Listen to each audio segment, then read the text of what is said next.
Querido Deus, obrigado por esta manhã, o tempo que já tivemos contigo, na ceia, comunhão, desfrutando desse e de tantos outros privilégios que o Senhor nos dá. Um deles é este aqui, de podermos abrir a Bíblia e conferir, ó Deus, o que a Tua Palavra nos ensina, para que sejamos sábios na nossa vida, em todas as áreas, e em particular, ó Deus, nesta área que temos tratado aqui, no relacionamento conjugal.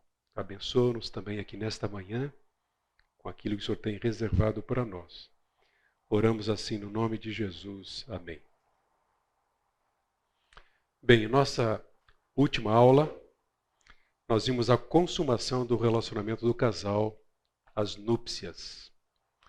Nesse relacionamento de amor crescente, isso nós temos visto desde o primeiro versículo do Cântico, em meio a altos e baixos, o que é comum a todos os relacionamentos conjugais, mas com um compromisso renovado em paciência e em exclusividade, levando o casal apaixonado às núpcias. Na verdade, essa é a teologia bíblica do casamento. Duas pessoas que se entregam uma à outra em pureza, exclusividade, fazem parte do propósito de Deus para as suas vidas. Sendo assim, naturalmente, eles puderam desfrutar plenamente das núpcias, porque eles se prepararam devidamente para isso. Essa foi a nossa última afirmação, que na verdade é do Carlos Oswaldo. O amor verdadeiro encontra sua expressão ideal na autoentrega mútua e debaixo da bênção de Deus. O que vamos ver agora, você vai abrir a sua Bíblia lá a partir do capítulo 5, versículo 2, de Cântico dos Cânticos, ou Cantares de Salomão. O que nós vamos ver agora nessa nova e longa sessão, realmente é uma longa sessão, veremos então o desenvolvimento real do relacionamento estabelecido nos capítulos anteriores. Agora é o dia a dia, é a prova, é o teste. Vão enfrentar dificuldades, problemas, mas reafirmar esse compromisso que ambos têm. Como vimos anteriormente, há também aqui uma sequência de rompimento, negação, buscas, reencontros, em que a solução para o problema ou os problemas que eles vão enfrentar é encontrada quando eles assumem a responsabilidade, cada um a sua parte, e reafirmam o compromisso do amor. Isso acontece com a gente, né? Seu casamento não é perfeito, nem o meu, mas nós buscamos isso. Sendo assim, nessa busca, enfrentamos dificuldades, altos e baixos. E essas experiências são oportunidades, de fato, que Deus nos dá de treinamento, de crescimento, de amadurecimento do relacionamento e principalmente para que o nosso compromisso seja reafirmado. Por isso que o compromisso é fundamental para todo relacionamento conjugal, né? Juntar-se sem o compromisso priva o casal desse desenvolvimento. Então vejamos, como é que o amor se expande? Não é difícil a gente classificar o que nós vamos ter agora nesses versos como um contexto, um ambiente e um momento em que a perseverança deles aparece de uma forma bem intensa. Mas vejam, novamente surge um conflito. E parece um tanto estranho que, antes das núpcias, ela não suportava em sonho a possibilidade da ausência do amado. Ela não queria que isso acontecesse jamais. E naquele sonho que nós vimos, ela fez de tudo para agarrá-lo, para não perdê-lo, para que estivesse ao seu lado. Mas agora, olha só, as coisas mudaram completamente. Ela quer se levantar da cama. Na verdade, ela nem quer se levantar da cama quando ele bate a porta conflito. Afinal, ele chega de viagem, tarde da noite, ainda com o sereno, molhando a sua cabeça, desejoso, ele quer tê-la, ele quer possuí-la, mas ela nem se quer dar ao trabalho de levantar da cama, onde ela já estava lá, confortável, de pijama, aquecida. O que nós vamos perceber aqui é que os conflitos são resolvidos quando ambos continuam dispostos. Aconteceu. Expressão da minha fraqueza, da fraqueza dela, da fraqueza dele. Conflitos fazem parte, e quando ambos estão dispostos a tratar, a renovar o amor, o compromisso, eles vão encontrar o melhor para eles. Então vejam. Eu dormia, ela diz, mas o meu coração estava acordado. Já viram isso? Olhos fechados, coração acordado.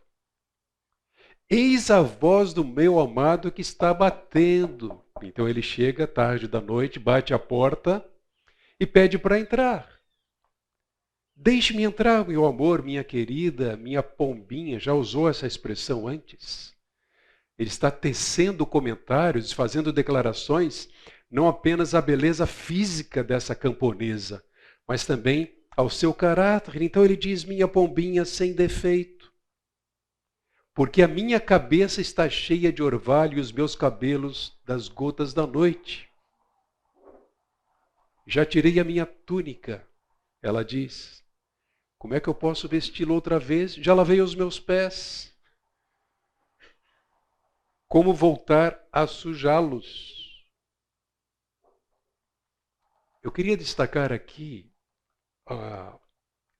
um detalhe muito importante para nós percebermos. Se você conseguir manter o seu dedo lá no capítulo 3 e aqui no capítulo 5, é interessante observar as semelhanças. São semelhanças, mas em dois momentos distintos. Ambas incluindo os sonhos. Então vejam, 3:1 e 5:2. O que tem em comum aqui? Qual a semelhança? Começam mencionando que ela dormia. Eu dormia. Depois, ela sai à noite para buscar o noivo, mas não o encontra. Nós lemos isso lá no capítulo 3, versículo 1, e agora aqui no versículo 6. Ela sai para encontrá-lo. Lá, os guardas dizem, não encontram. Ela pede ajuda. Aqui ela vai ser espancada pelos guardas. O que aconteceu? No 3:3 e 5:7, olha lá, ela encontra os guardas. 3:5 e 5:8, ambos concluem falando com as filhas de Jerusalém, as mulheres da corte. 3:6 e 5:1, os dois apresentam o relato do casamento. Vejam. Enquanto ela dormia, ouviu a voz do amado à porta batendo. Mas espera lá, esse camarada não tinha as chaves do quarto? Lembrando que os aposentos eram distintos, em lugares distintos no palácio. Ela tinha o seu aposento, ele tinha o aposento dele. Então ele chega ao aposento dela, à porta. Isso era supernatural, ele não precisava ter essa chave. Na verdade, nós vamos ver em um dado momento que havia um certo buraco, isso era comum, para que metesse a mão e destravasse a tranca que havia por dentro dessa porta. Então vejam, na cultura da época, no palácio, era normal os noivos ficarem em aposentos separados. O clamor dele, e é em tom de clamor que ele faz essa declaração, demonstra que a sua paixão por ela é intensa, continua e é intensa. Ele usa muitas palavras de afeição, como nunca no livro. Porque ele a chama agora de minha irmã. E esse é o sentido da expressão aqui, meu amor, minha querida. Uma expressão bastante usual, que simplesmente demonstrava ou significava uma paixão, um amor sincero de alguém por outra pessoa. E ele declara isso aqui. Pombinha sem defeito, novamente. Ou, alguma versão traz a expressão imaculada minha. E essa expressão só aparece aqui em toda a Bíblia. Então o texto vai nos dizer que já era tarde, ela dormia, tinha lavado os pés, colocado o pijama, não queria sair da cama para abrir a porta. Mas como é que nós devemos entender isso? Vejam, ela diz, o meu amado meteu a mão pela fresta, aquele buraco que eu mencionei, e o meu coração estremeceu, ficou arrepiado. Entretanto, ela vai demonstrar aqui alguma insensibilidade aos desejos e paixão dele. Lembrando que nós vamos entrar aqui em expressões mais profundas da intimidade do casal. Há um erotismo, porém, sem ser vulgar, ele é puro, ele traz a motivação correta, e ele traduz muito bem a intimidade de um relacionamento conjugal a partir de um compromisso em que ambos se amam e se entregam um ao outro. Mas aqui, ela expressa rejeição. A desculpa dela é: já tomei banho, já coloquei o pijama, no versículo anterior. Né?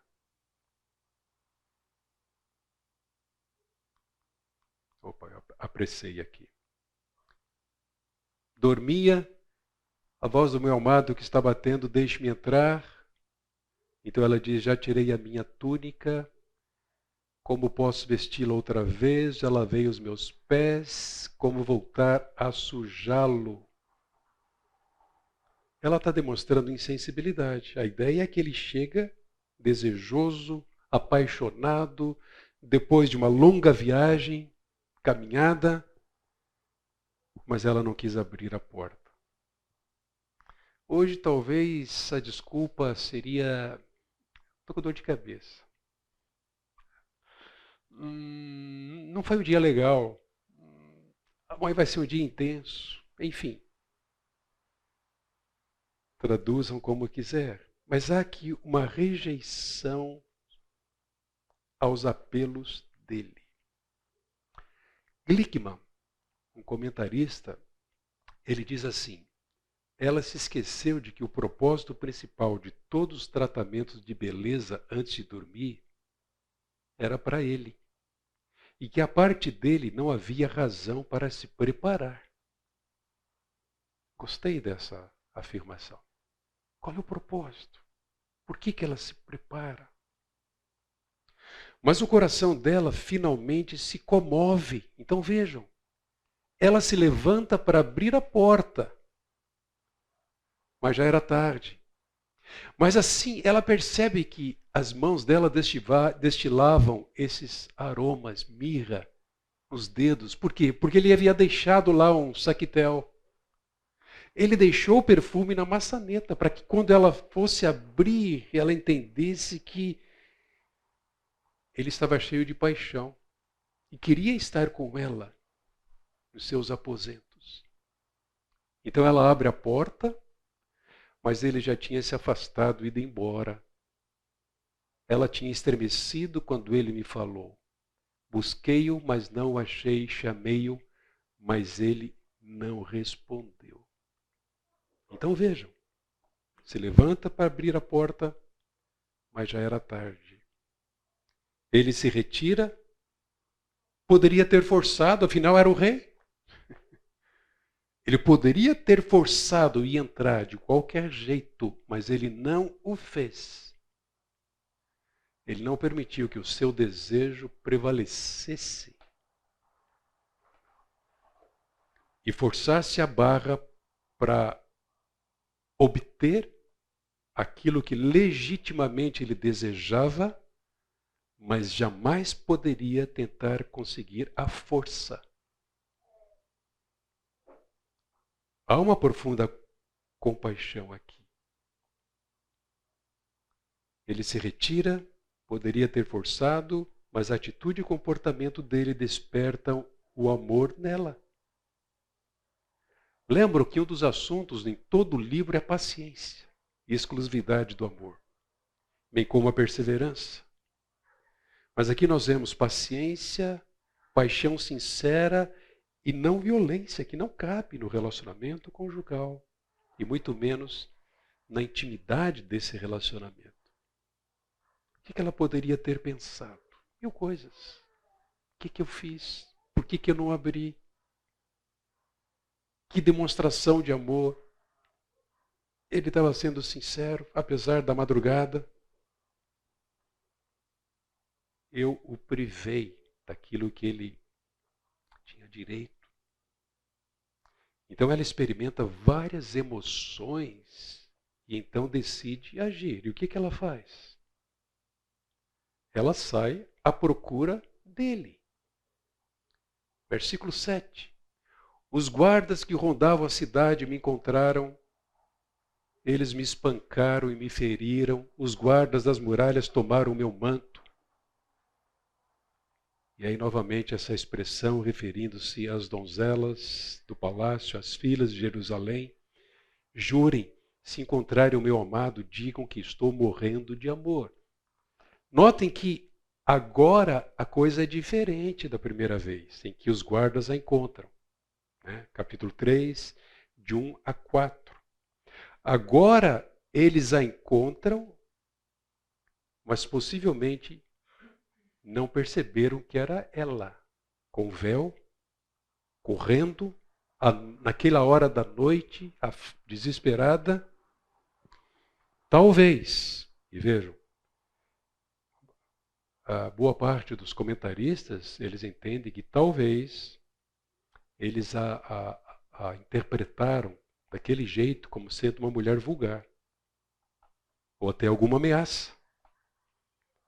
Eles guardavam a cidade, eles eram guardas que cuidavam da proteção, e encontram aquela mulher daquele jeito, talvez uma mulher da noite, conforme capítulo 1, versículo 7. Então ela foi espancada, ferida, despida do véu. Hoje, certamente, ela estaria nas manchetes, alimentando muitas campanhas em defesa das mulheres. É interessante a gente considerar aqui um paralelo entre esta história e a história de José. Vocês se lembram? José que perdeu sua túnica nas mãos da esposa de Potifar para não pecar. Saiu correndo. O texto nos diz que finalmente ela apela às amigas. As mesmas amigas que haviam ridicularizado, empurrado, essa quer ir atrás dele, vai, mas no sentido negativo de encorajar algo que não seria positivo ou bem visto naquela cultura, porque as amigas aconselharam a ir entre os pastores. Isso seria a atitude de uma mulher vulgar. Mas agora aqui a situação é diferente. Ela diz às amigas de Jerusalém: se encontrarem o meu amado, diga que estou morrendo de amor. É o apelo dela. Deixa eu colocar aqui algumas lições que nós podemos extrair desta primeira parte, desse longo texto que não termina aqui. Primeiro, todo casamento passa por problemas. O meu não é diferente, o seu não é diferente. Problemas como indiferença, orgulho, egoísmo, mágoas, desejos não atendidos, desejos reivindicados, reclamados. Nós passamos por isso. Essa é a nossa condição, esse é o nosso coração, a nossa pecaminosidade. Nós ainda sofremos por conta disso. E como é bom quando nós trazemos tudo isso a uma perspectiva correta, bíblica, divina, para que possamos encarar tanto o nosso pecado quanto os problemas e circunstâncias difíceis da vida como oportunidades para que a graça de Deus prevaleça e nos auxilie a ser maridos melhores, esposas melhores. É o que Deus propõe. Somos perfeitos, não somos santos. Segundo, vejam, os conflitos conjugais são oportunidades para que o amor seja fortalecido e floresça. O que se diz muito em nossos dias, numa cultura alheia a Deus, é conflito é sinal de incompatibilidade no casamento. Conflito é consequência da incompatibilidade de gênios. Então, a melhor coisa para encontrar a felicidade é pular fora, é sair fora do relacionamento. Não. Para Deus, conflitos são oportunidades para que o amor seja fortalecido e floresça sobre os recursos da graça de Deus. Opa! Essa história nos conta muito sobre a história do homem desde a queda. Ciúme, reclamação, egoísmo é consequência da queda. Até mesmo essa batalha em que a mulher não consegue se sujeitar bem, ela tenta tirar do seu marido o direito, ou ele a domina, é consequência da queda, do pecado. Mais uma lição que eu aprendo aqui. Os maridos devem revelar maturidade altruísta e reagir com perdão e não com mágoas. Imagine se esse homem, quando ele chega, bate a porta buscando satisfazer os seus apetites e desejos legítimos. Era sua esposa, mas ela não abre a porta, ele fica emburrado, magoado, sai dali, apronta, não quer falar mais com ela. Nós somos inclinados a fazer isso. Estou de mal, não quero conversar.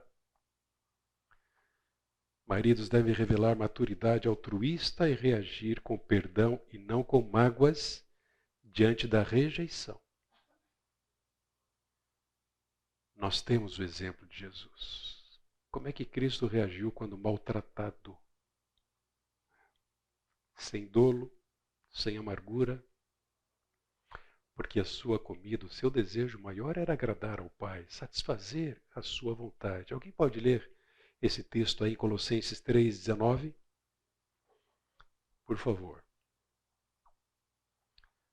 Um marido, uma esposa, um casal que leia junto.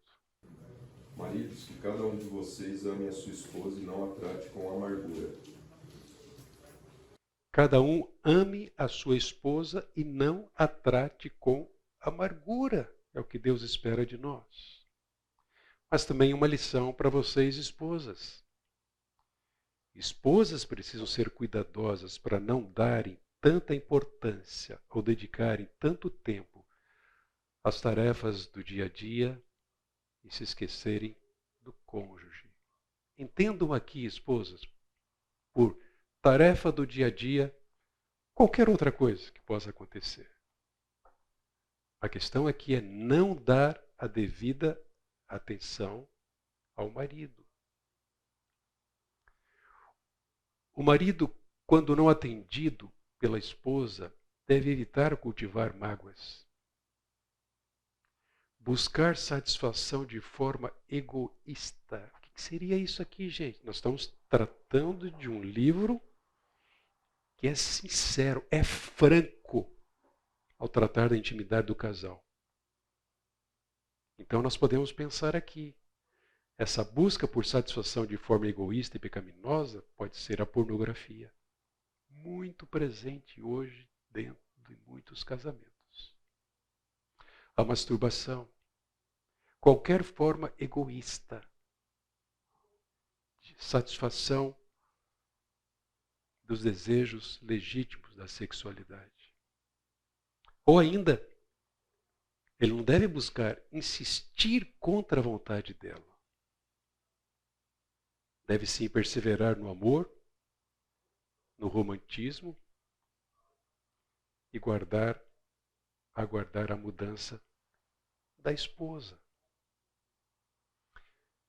Agora, nós temos, após o conflito, a resolução desse conflito. Então veja, versículo 9.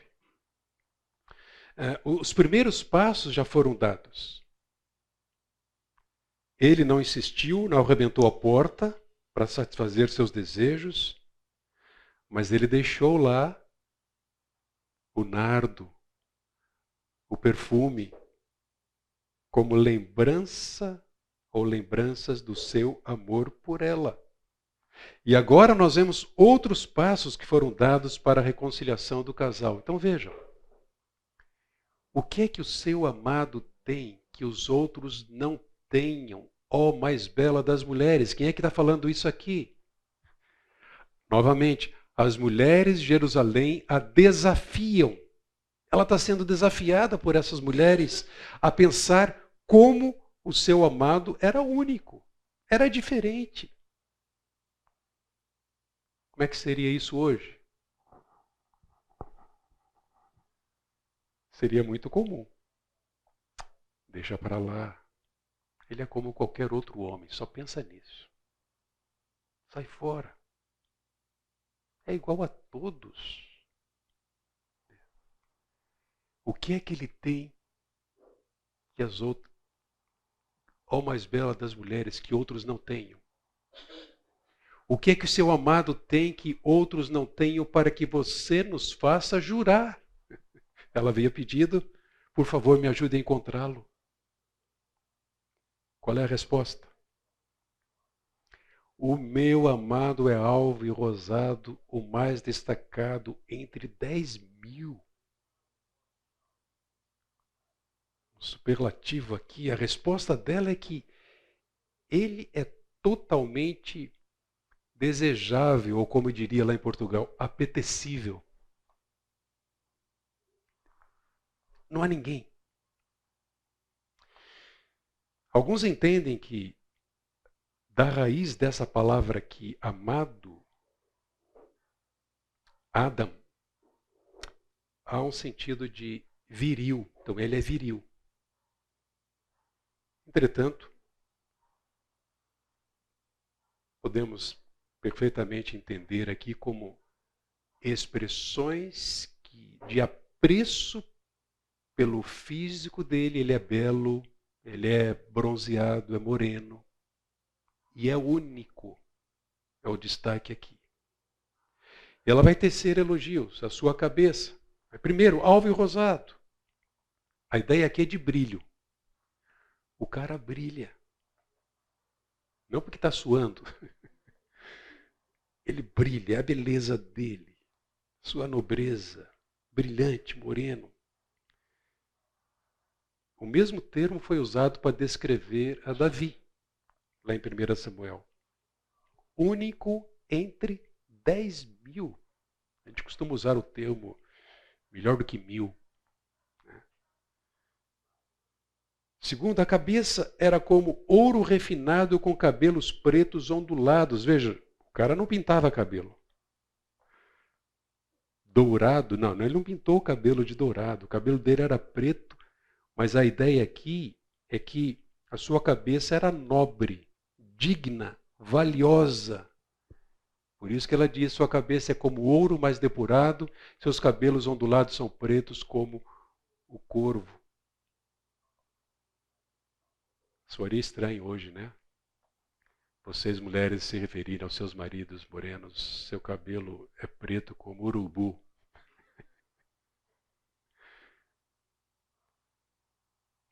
A questão não é a forma, né? Mas o caráter. Os olhos, ela também diz, como pombas, transmitindo beleza e tranquilidade, destaque. A ideia de que o branco dava destaque à beleza dos olhos dele. Então ela diz, são como pombas junto ao ribeiro, brancas como leite, banhando-se junto às correntes das águas. No verso 13, ela se refere às faces ou bochechas, atraentes e com fragrância. Ela diz, suas faces são como canteiros de bálsamo, como colinas de ervas aromáticas. Há quem entenda que ela está se referindo aqui ao leito das núpcias. As suas faces são como os canteiros do bálsamo, como colinas de ervas aromáticas. Seus lábios são como lírios que gotejam mirra preciosa. A ideia de lábios aqui é mais referente ao palato. Ela quer dizer que eles são atraentes na aparência, mas também na fala. Ela não está se limitando apenas à aparência, mas também à fala dele. Suas mãos, a expressão hebraica aqui não se limita à mão propriamente dita, mas a todo o braço. Então os braços eram fortes, eram valiosos, eram lindos. E ela se refere a eles aqui nessa tradução como cilindros de ouro enfeitados de turquesa ou turquesas. O seu ventre é como alvo marfim coberto de safiras. Está se referindo à cintura. Forte, lisa. O cara era sarado. Versículo 15. As pernas fortes, firmes, valiosas. A ideia aqui de colunas de mármore sobre base de ouro, de destaque. Seu aspecto, o aspecto do meu amado, é como o do Líbano, ele é elegante como os cedros. Agora ele está pensando na aparência dele geral. E essa aparência para ela tinha um efeito encantador, era como a sua terra natal, ela está se referindo a isso. Quando diz, como do Líbano, ele é elegante como os cedros. O seu falar, sua boca, é suave e desejável. Em outros textos, essa palavra foi usada para se referir à fala. Então, o que nós temos aqui? Uma lista invejável de uma mulher que está apaixonada, que ama, que reafirma o seu amor e, consequentemente, reafirma o compromisso que tem no casamento. E no final das declarações, ela vai acrescentar algo novo.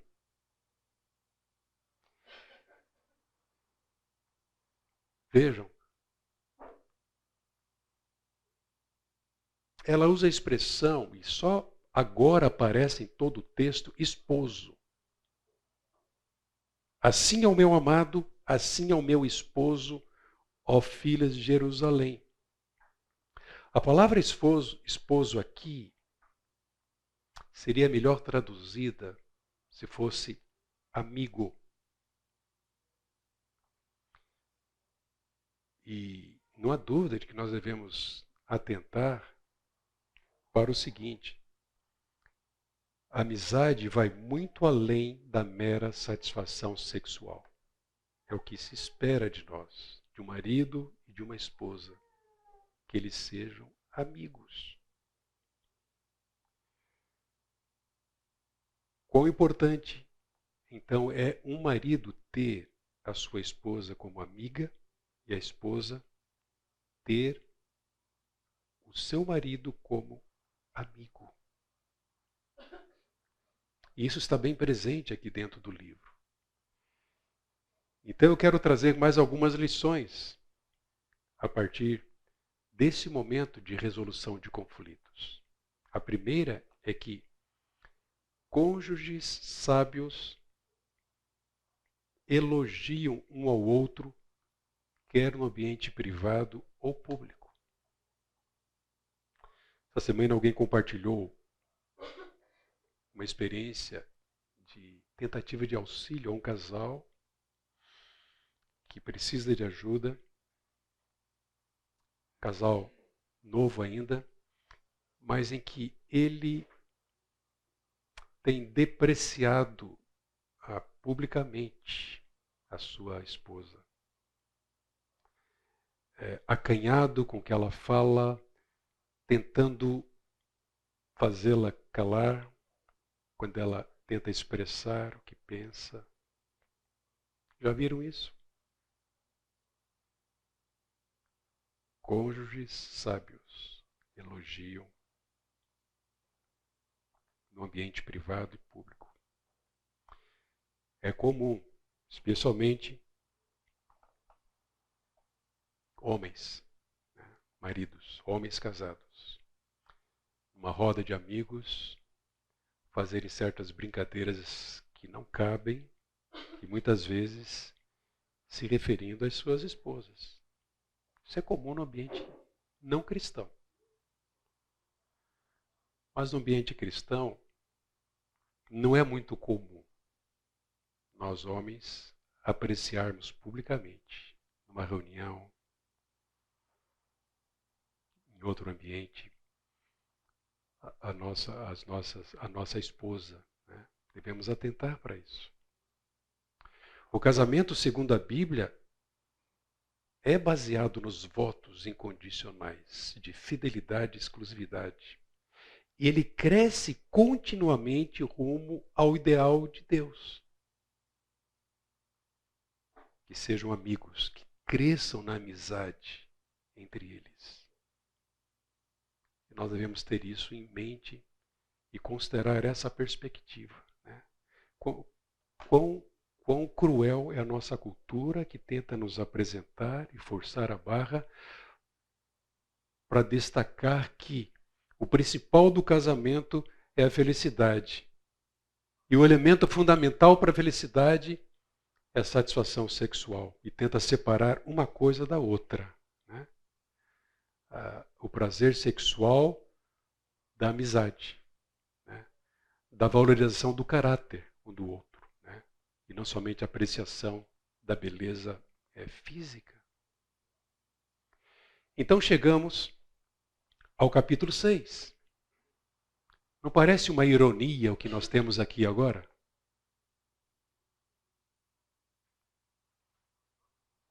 Para onde foi o meu amado, ó mais bela das mulheres? O seu amado. Para onde é que ele foi? Que rumo tomou o seu amado para que o ajudemos a encontrá-lo? Lembram-se? O que essas mulheres haviam dito antes? Agora, elas estão dizendo, nós queremos encontrá-lo também. Para onde é que ele foi? Dá-nos uma pista, queremos encontrá-lo. Ela havia convencido as amigas de que valeria a pena procurá-lo. Vale mais do que 10.000. Ele é único. O que ela diz? Ele desceu ao seu jardim, aos canteiros de bálsamo para pastorear nos jardins e para colher os lírios. Eu sou do meu amado, o meu amado é meu, ele apacenta o seu rebanho entre os lírios.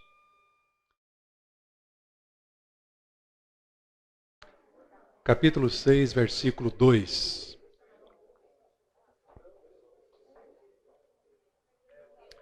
O meu amado desceu ao seu jardim, aos canteiros de bálsamo, para pastorear os jardins e para colher os lírios. Eu sou do meu amado, e o meu amado é meu, ele apacenta o seu rebanho entre os lírios. Bem, aqui ela responde dizendo que acha que ele pode estar nesse lugar.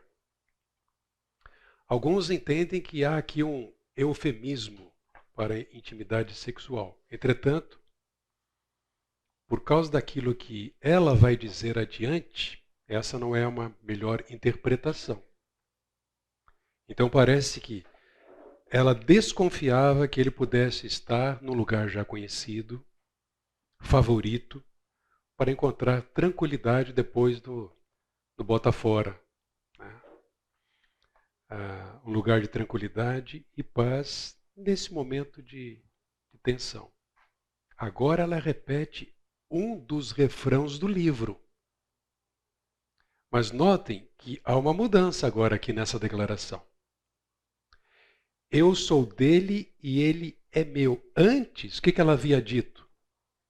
O meu amado é meu e eu sou dele.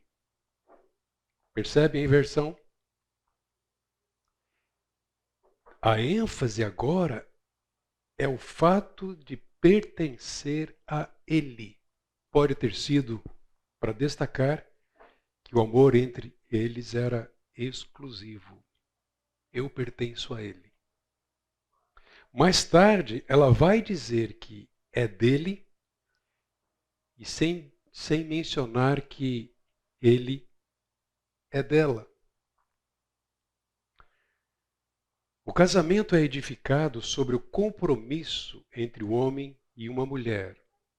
Como eu disse, desafios, problemas, ameaças e também desapontamentos podem ser enfrentados e superados com coragem e graça a partir do compromisso.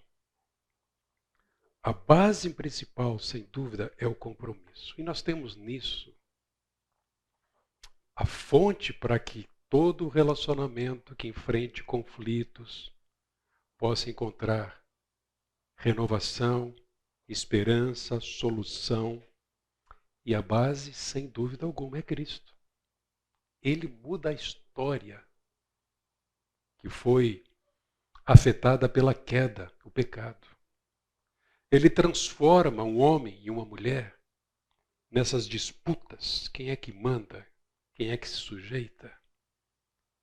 Ele realmente atua para que nós possamos lidar com todos os conflitos em nós, no casamento e em qualquer outro relacionamento. Então a base principal é o Senhor Jesus Cristo. É a sua, é a minha aliança com Cristo, a aliança dele conosco, que nos capacita a preservarmos a aliança de casamento. E é isso que a gente ensina. E é o que dizemos a casais que trazem seus conflitos, mesmo ameaçados com divórcio. Mesmo numa situação em que tenha ocorrido traição, infidelidade. Há esperança. Quando o homem e uma mulher se dispõem a praticar o perdão e a desfrutar da graça, há sempre esperança. É isso que Paulo nos ensina, né? Quando escreve aos Efésios. E eu queria mais uma vez trazer esse texto aqui, na carta de Paulo aos Coríntios, que de certa forma ensina aquilo que Salomão e Sulamita têm experimentado e aquilo que temos visto aqui nesse texto até aqui. Paulo disse que o marido conceda à esposa o que lhe é devido e também de igual modo a esposa ao seu marido. Quando eu disse que quando ele chegou e bateu a porta e ela não abriu, ele estava simplesmente desejando satisfazer um desejo legítimo. Quando ela sai para buscá-lo, de fato, ali a gente pode entender isso como perdão. Né? Ela estava realmente manifestando uma atitude condizente ao contexto do casamento e ao compromisso. E Paulo diz então que ele conceda à esposa o que lhe é devido. Está falando da mútua gratificação sexual no casamento. Esse é o assunto aqui. A esposa não tem poder sobre o seu corpo. Ela disse, eu sou do meu amado. O meu amado é meu. E sim, o próprio marido, e também, de igual modo, o marido não tem poder sobre o seu corpo, e sim a esposa. Paulo ensina e estimula a mútua gratificação no casamento, em que ambos, cada um, satisfariam um ao outro. E não diriam não, exceto se chegasse a um acordo para interrupção da intimidade com um único objetivo espiritual, para se dedicarem à oração. Se não fizerem isso, Paulo vai dizer, eles dariam chance ao diabo. Seriam tentados. Por quê? Por causa das necessidades legítimas. Deus deu a você, a mim, a todos nós, o desejo de satisfação sexual. E o casamento é o contexto programado por Deus para que isso seja satisfeito. Por isso nós devemos atentar para essa exortação e recomendação bíblica. A mútua gratificação. Algumas lições aqui. O compromisso matrimonial é que estabelece os limites dentro dos quais os problemas podem ser resolvidos. Aconteça o que acontecer, nós vamos nos lembrar do compromisso assumido. Até que a morte separe. Fidelidade, cuidado, compromisso. A gratidão e apreciação pelo cônjuge deve substituir a ingratidão. Às vezes é o marido que quer mudar a esposa para conformá-la à sua maneira de pensar, ao seu ideal, e não ao ideal de Deus. Outras vezes é a esposa que deseja mudar o seu marido para conformá-lo,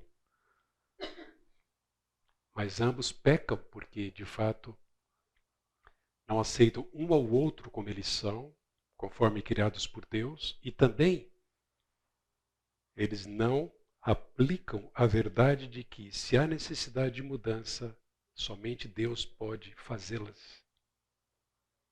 Com a cooperação de ambos.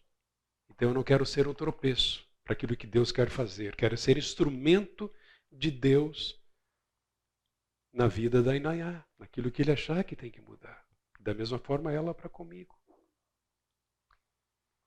Ainda, ser bem-sucedido no relacionamento conjugal é proporcional a saber perdoar e aceitar o perdão. Este é um fundamento. Se eu perguntasse, o que é indispensável para que um casal viva bem? Sem medo de errar, eu diria que eles pratiquem o perdão mútuo. Se não, as raposinhas vão infiltrar, vão minar o relacionamento, vão frustrar o relacionamento e levá-los a consequências muito mais sérias. Muito bem. Chegamos agora a uma nova declaração de amor, do versículo 4 do capítulo 6 até o versículo 10. A marca de um casamento saudável é o perdão. Sem perdão não há reconciliação. E no texto que vamos ver agora, nós encontramos uma declaração de amor que pode ser muito bem entendida como o perdão do marido. Não aparece ele aqui reclamando, você não abriu a porta, você não se importou comigo, você só pensa em você não quis sair da cama. Não, pelo contrário, todas as atitudes e declarações dele expressam um coração perdoador.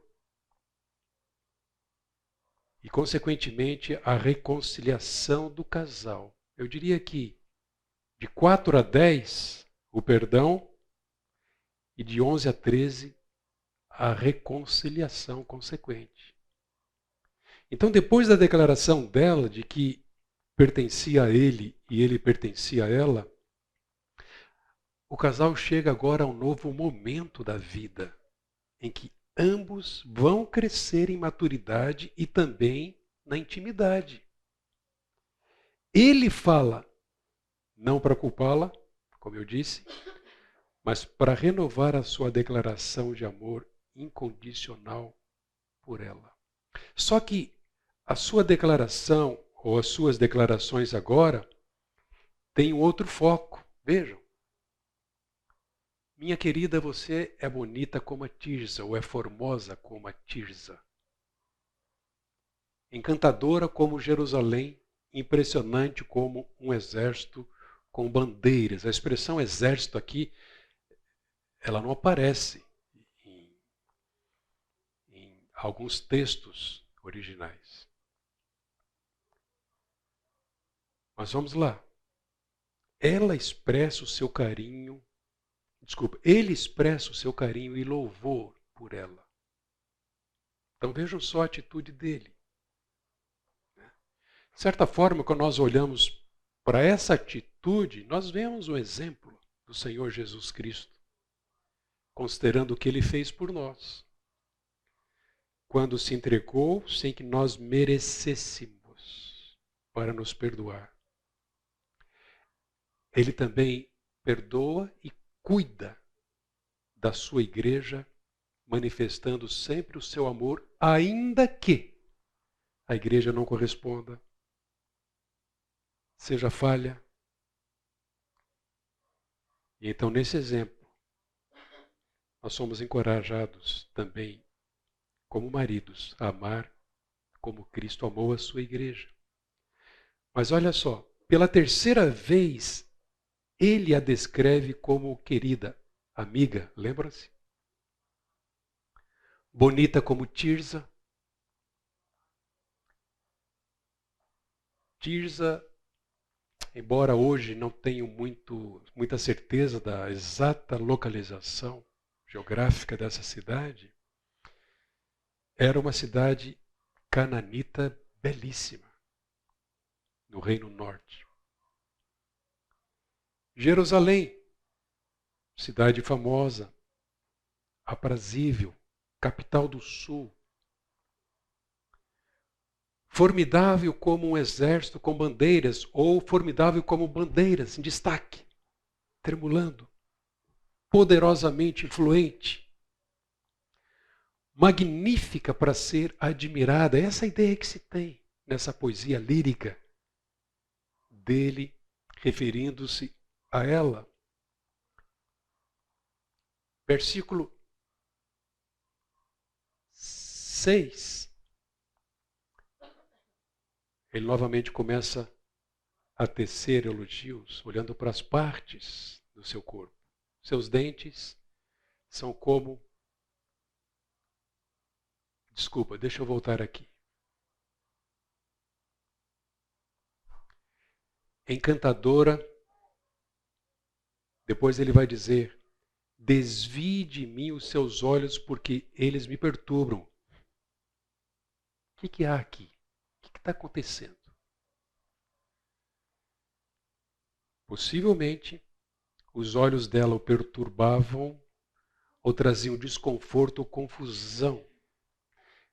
Ele estava envolvido por ela, mas ele queria concluir o seu discurso. Ele não quer ficar embaraçado com o olhar dela. Ele deseja concluir a sua declaração de amor.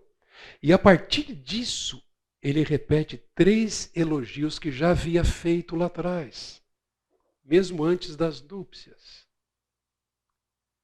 Os seus dentes são como um rebanho de ovelhas que sobem do lavadouro. Cada uma tem o seu par e nenhuma está faltando. Está pensando na simetria e na beleza. É a maneira dele declarar: você é a mesma pessoa com quem me casei. Ele está repetindo. Uma maneira de dizer: possivelmente eu te perdoo pelo que você fez. Eu te aceito como você é. As suas faces são como romã partida, brilham através do véu. Ele já havia dito isto lá atrás. E então, o que pensar agora deste verso? Alguns entendem que esse é o versículo mais difícil de interpretar de toda a Bíblia. 60 são as rainhas, 80 as concubinas e as virgens sem número. Mas um só é minha pombinha sem defeito, a mais querida da sua mãe, a predileta daquela que a deu à luz. As outras mulheres a veem e dizem que ela é feliz. As rainhas e as concubinas a louvam. Bem, nós sabemos que Salomão teve 700 esposas ou rainhas e 300 concubinas. 1 Reis capítulo 11. O ponto de comparação aqui é que sua amada excede a todas, a ponto de ser louvada por todas. Não apenas por ele, mas agora todas a louvam. E dizer a alguém que outras pessoas a elogiam, é uma das mais belas formas de elogiar uma pessoa. Todo mundo fala bem de você, te apreciam. E olha só a sequência aqui, a própria mãe, as amigas, as outras mulheres da corte, as concubinas, está todo mundo falando bem dela.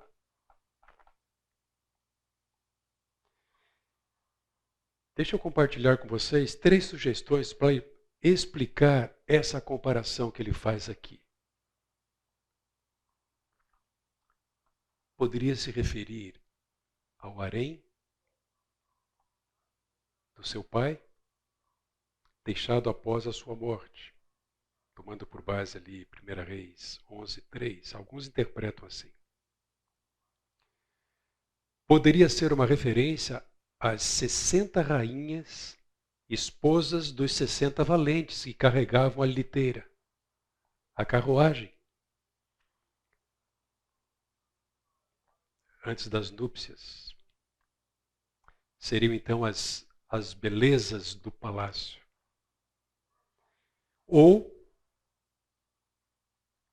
a sulamita poderia ter sido a vida de um homem que teve muitas mulheres, o seu único e verdadeiro amor, conforme ele descreve aqui em todo o livro.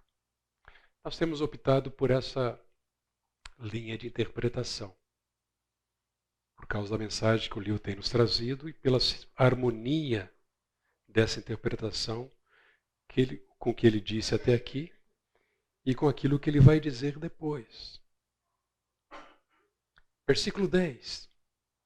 Quem é esta que aparece como a alva do dia, bonita como a lua, pura como o sol, impressionante como um exército com bandeiras? Este verso conclui esse diálogo de reconciliação.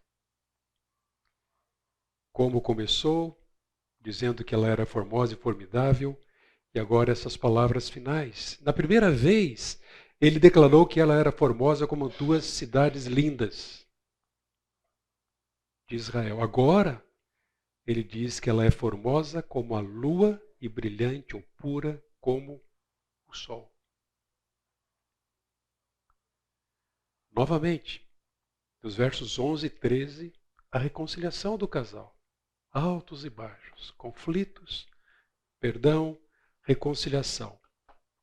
Percebam que após as declarações de amor dele, onde a gente entende que o perdão aqui está implícito, ela responde de forma muito poética, usando várias figuras da primavera que expressam o seu desejo sincero de reaproximação e renovação do amor. Então vejam, desci ao meu jardim das nogueiras para ver os renovos do vale, para ver se brotavam as videiras, se as romazeiras ou romeiras estavam em flor.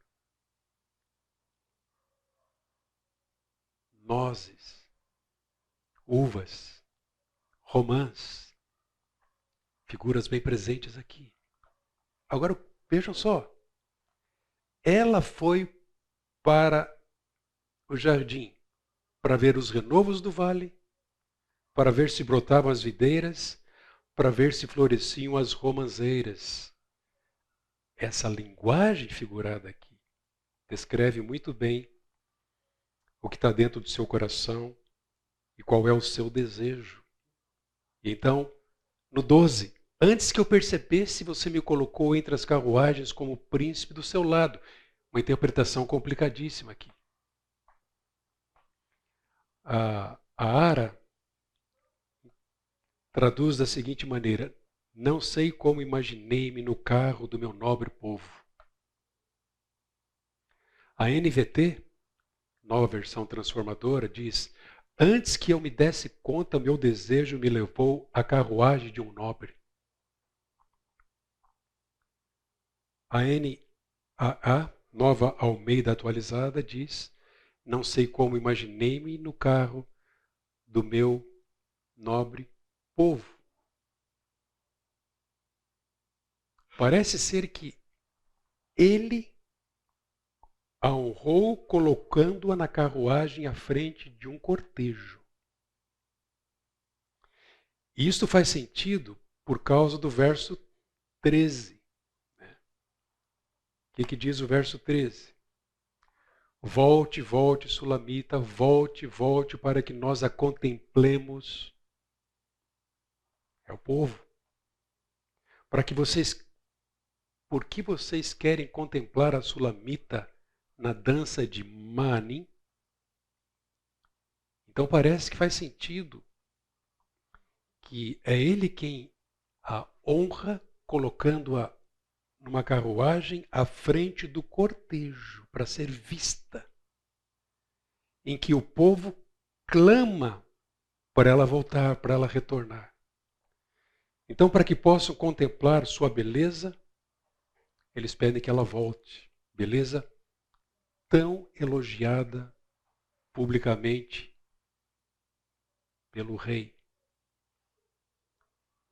Pela primeira vez no livro, ele a chama de Sulamita. Perceberam? Não aparece antes.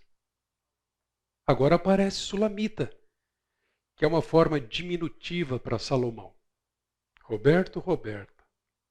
Renato, Renata. Oswaldo, Osvalda. Osvalda não tem.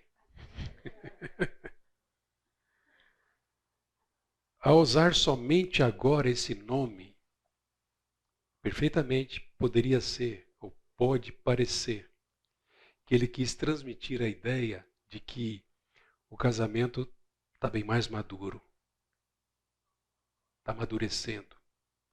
Enquanto ambos se adaptam um ao outro, eles aprendem a conviver, a viver em harmonia e paz. Que, aliás, é o significado da raiz de seus nomes.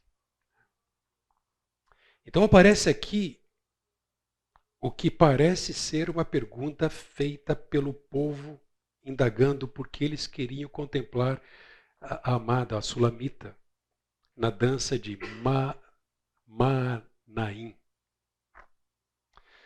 Possivelmente, dança de Manaim é uma referência não a um local, a cidade, mas sim um tipo de dança, comum nos acampamentos entre as tendas.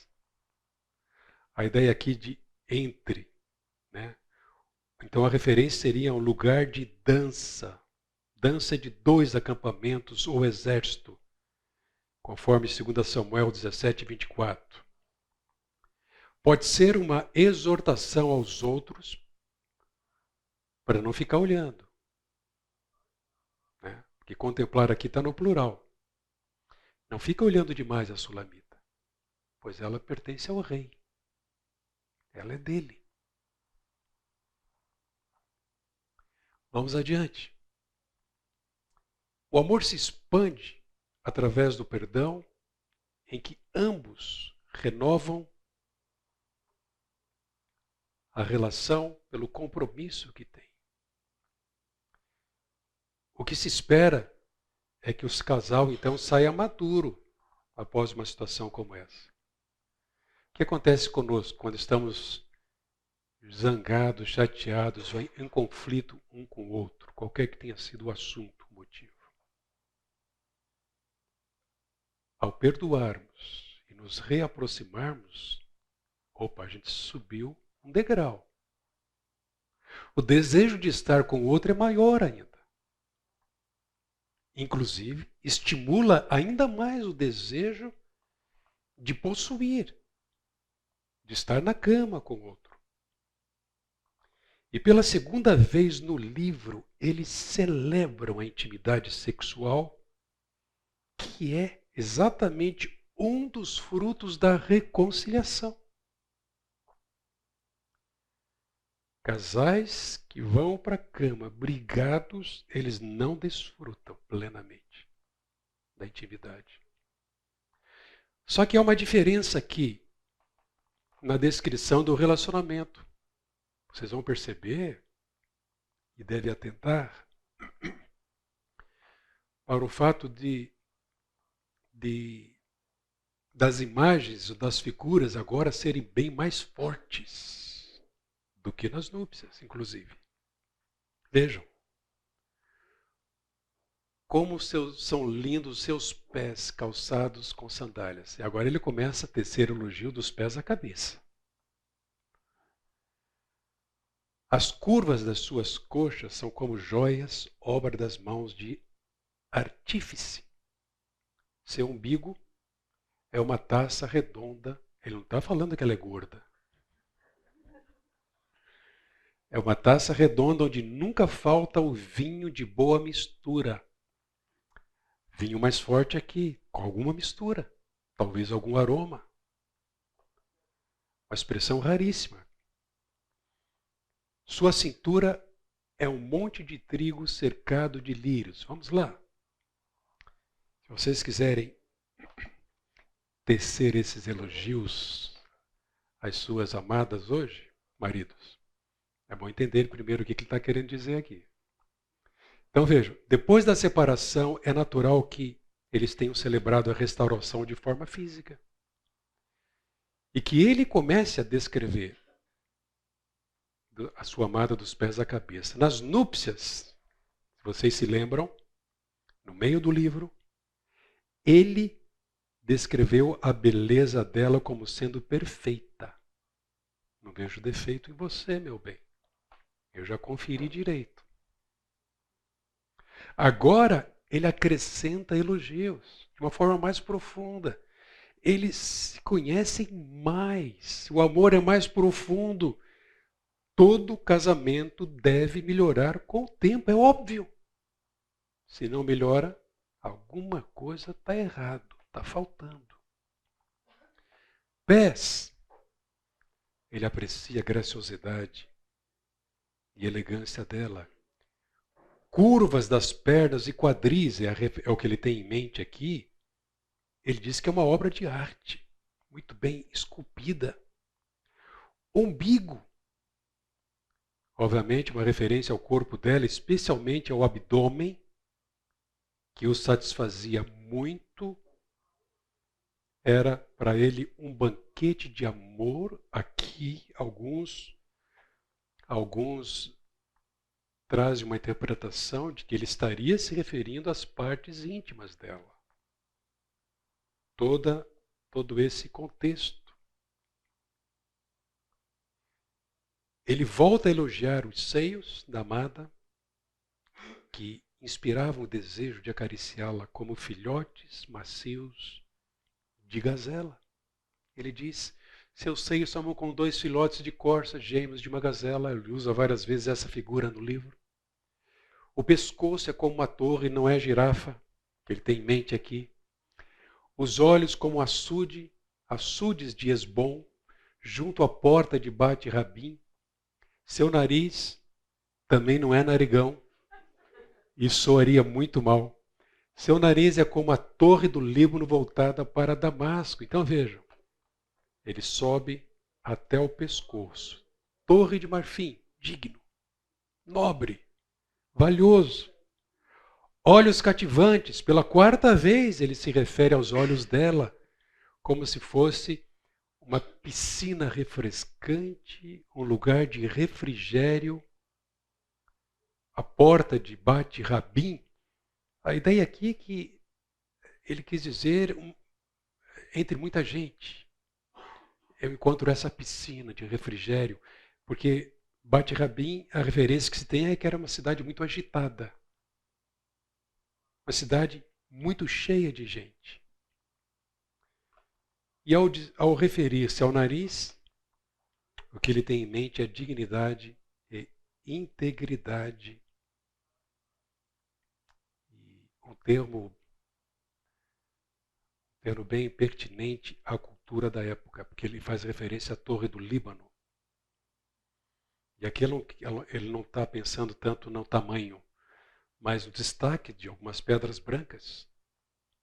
Simbolicamente está se referindo a isso, à cor e não ao formato do nariz dela. Certamente, se referisse ao formato, teria levado no mínimo um sopapo. Versículo 5. Sua cabeça se eleva como o Monte Carmelo, uma das montanhas mais majestosas de Israel. Está lá em Isaías, em Jeremias. O cabelo, ele diz, soltos têm reflexos de púrpura. O rei caiu prisioneiro em suas ondas. Cabelo como algo valioso e belo. Ele foi cativado. E aí então, ele diz, como você é linda, ou formosa, como você me agrada, ó amor, com as suas delícias. O resumo dessa descrição está aqui no verso 6. E é semelhante ao que ela havia declarado em 5,16, quando ela disse, ele é totalmente desejável. Como a Bíblia é rica. Inclusive, ao tratar de uma forma tão bela da intimidade que um casal deve desfrutar. Não precisamos de figuras pornográficas para estimular o amor. Não precisamos de forçar a barra para desfrutar do amor. Quão desejável e deleitável é o amor acima de todos os demais prazeres, quando desfrutados conforme o propósito, o plano, os princípios que Deus estabeleceu. Seu porte é como o da palmeira e os seus seios como cachos de frutas. Eu disse, subirei à palmeira e me apossarei dos seus frutos. Sejam os seus seios como os cachos da videira, o aroma da sua respiração como maçãs. Nos versos 7 a 9, o que nós vemos é que eles estão prontos para renovar o seu amor, selar o perdão fisicamente. O que há aqui é uma entrega total um ao outro. É o relacionamento outrocêntrico, ou, Davi Merck usa muito a expressão, outrocêntrico. Eu não estou pensando simplesmente nos meus desejos. O meu foco é satisfazer a minha esposa. O texto é explícito, mas de muito bom gosto e sensível. O que vemos é que ele está decidido e declara que ela é como uma palmeira, talvez delgada, símbolo de regozijo e festa. Alta, bela, digna, e que seus seios eram como cachos do alto. Ele está determinado a subir a palmeira, comer dos frutos, enquanto sentia a fragrância dos seus aromas. E ainda, a sua boca como o melhor vinho, vinho que flui suavemente para o meu amado, escorrendo suavemente sobre os lábios de quem já vai adormecendo. Percebe uma pequena transição aqui? No meio da fala dele, ela o interrompe e completa o que ele estava dizendo.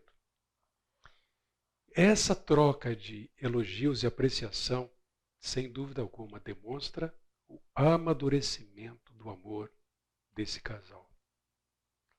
E é o que vemos no versículo 10. Eu pertenço ao meu amado e ele me deseja. Uma tradução diz, ele tem saudades de mim. Mas a ideia aqui, mais coerente ao termo no original hebraico, é ele me deseja. Essa é a ideia. Uma palavra que foi usada 3 vezes em todo o Velho Testamento. Gênesis 3, inclusive. Provavelmente uma palavra que faz alusão à reversão dos efeitos da queda, em que a mulher iria querer controlar o marido, mas é ele quem a dominaria. Em vez do desejo ilegítimo da mulher, e esse aqui é um comentário de Kostenberg, Deus, Casamento e Família, é o seu livro. Ele diz assim, em vez do desejo ilegítimo da mulher de controlar o marido, antevê-se a restauração do estado original, na qual o desejo do marido será por sua esposa. Mais uma vez, a mulher descansa tranquilamente na certeza de que ela é do seu marido e o marido não domina sobre a mulher, mas a deseja. Então, 2 vezes antes, ela havia declarado que ele pastoreava entre os lírios depois de afirmar a posse mútua de ambos. Mas agora, a ênfase é outra. Ela é possuída por ele. O desejo de controlar o marido, resultado da queda, do pecado, agora tornou-se um desejo da parte dele para amar sua esposa. E meus irmãos, o que nós vemos nos nossos dias? Cada vez mais, os homens desejam menos suas esposas. E é triste perceber que este é o perfil de marido dos nossos dias. Nada viril. Pouquíssimo homem, cedendo a uma cultura perversa, inverte os papéis, fere a masculinidade, bem como perverte a feminilidade. Ela é possuída por ele. O sexo virtual, infelizmente, hoje está substituindo o sexo real.